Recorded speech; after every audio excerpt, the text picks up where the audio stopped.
So we decided that Saddam Hussein ought to accept something very similar. Now, probably a lot of you know that Saddam has been our boy for a very, very long time. You may remember Abdul-Karim Qassim, who was president of Iraq in the early 60s. Qassim came up with a unique concept. He said, Iraqi oil ought to go to benefit the Iraqi people. How novel is that?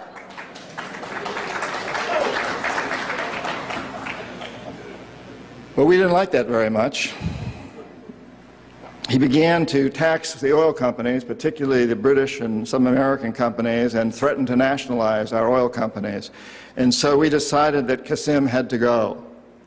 The CIA sent an assassination team. It was headed by a man who was still going through high school, an Iraqi citizen who was still going through high school. They riddled Qassim's car with bullets on the streets of Baghdad and missed him. The head of this assassination team was wounded and fled to Syria. His name was Saddam Hussein. He was a CIA agent in those days, an assassin for us. He failed. He was our boy. He was our man.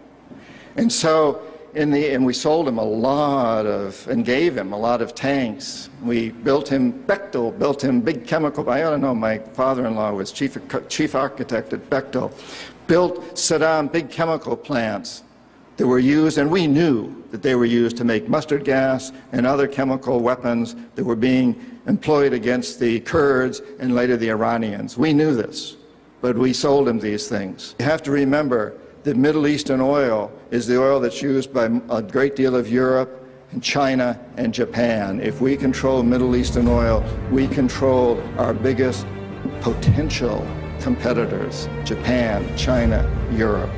So it's very important that we do.